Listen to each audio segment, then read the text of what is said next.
भानुमति कौन थी? कहीं की ईंट कहीं का रोड़ा, भानुमति ने कुनबा जोड़ा। यह एक बहुत प्रचलित कहावत है। महाभारत की कहानी में बहुत से ऐसे पात्र हैं जिनकी कहानी बहुत कम सुनने को मिलती है। ऐसी ही है भानुमति की कहानी। भानुमति एक बहुत सुंदर, बुद्धिमान और साहसी महिला थी, जिसने कहीं से ईंट और कहीं से रोड़ा इकट्ठा करके अपना कुनबा जोड़ा था। भानुमति कंबोज के राजा चंद्रवर्मा की पुत्री थी। भानुमति की सुंदरता के किस्से दूर दूर तक प्रसिद्ध थे। गुणवान और बुद्धिमान थी। कंबोज गंधार से सटे एक साम्राज्य आर्यावर्त का हिस्सा था। सुंदरता के अलावा भानुमति को अपनी शारीरिक शक्ति और बुद्धिमत्ता के लिए भी जाना जाता था। उन्हें लक्ष्मी, पार्वती और सरस्वती त्रिंबकों का एक संयोजन कहा गया था। कहा जाता है कि जब चंद्रवर्मा को संतान नहीं हो रही थी तो उन्होंने त्रिंबिका से प्रार्थना की थी, जिसके बाद भानुमति का जन्म हुआ था। जब भानुमति की आयु विवाह योग्य हुई तो उनका पति चुनने के लिए स्वयंवर आयोजित किया गया था। स्वयंवर का अर्थ है स्वयं के बल पर विजय प्राप्त करना। भानुमति के गुणों के चर्चे दूर दूर तक काफी प्रसिद्ध थे, जिस वजह से भानुमति के स्वयंवर में शिशुपाल, जरासंध, कर्ण और अन्य शक्तिशाली राजाओं के साथ दुर्योधन भी शामिल हुआ था। दुर्योधन अपनी मां गंधारी से भानुमति की सुंदरता के किस्से सुनकर बड़ा हुआ और वह अपने लिए भानुमति को जीतने पर आमादा था। जब स्वयंवर के समय भानुमति अपनी दासियों के साथ राजाओं से पास से गुजर रही थी, तब उसकी नजर कर्ण पर पड़ी और कर्ण को भी भानुमति पहली नजर में पसंद कर लिया था। भानुमति को देखकर दुर्योधन उसके रूप पर मोहित हो गया था।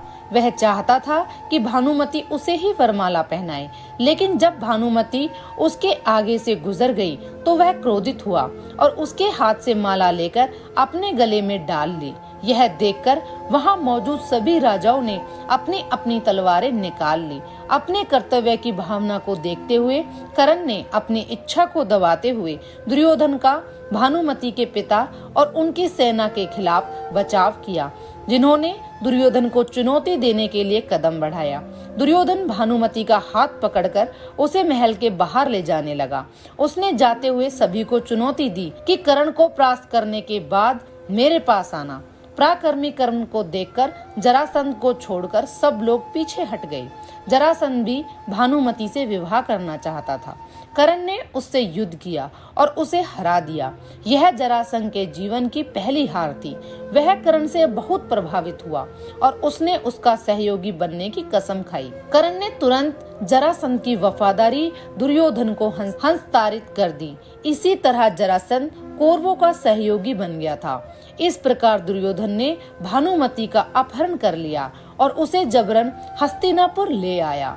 भानुमति को हस्तिनापुर ले आने के बाद दुर्योधन ने खुद को यह तर्क देकर सही ठहराया कि भीष्म पितामह भी अपने सौतेले भाइयों के लिए अम्बा, अंबिका और अम्बालिका का हरण करके लाए थे। भानुमति अंत में उसे अपने पति के रूप में स्वीकार करती है और कुछ ईंट और रोड़ा इकट्ठा करती है। दोनों की दो संतानें हुई। बेटा लक्ष्मण, जिसे कुरुक्षेत्र के युद्ध में अर्जुन के पुत्र अभिमन्यु ने मारा था, और दूसरी थी पुत्री लक्ष्मणा, जिसका अपहरण भगवान कृष्ण के जामवंती से जन्मे पुत्र सांब से विवाह हुआ।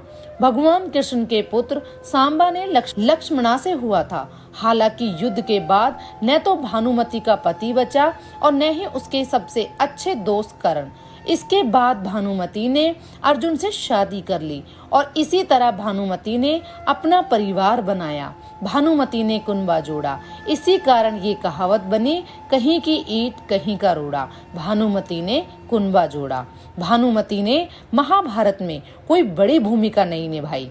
उसका उल्लेख केवल दो स्थानों पर है, स्त्री पर्व और शांति पर्व। स्त्री पर्व में गंधारी के अनुसार भानुमति बहुत बुद्धिमान और शारीरिक रूप से भी मजबूत थी।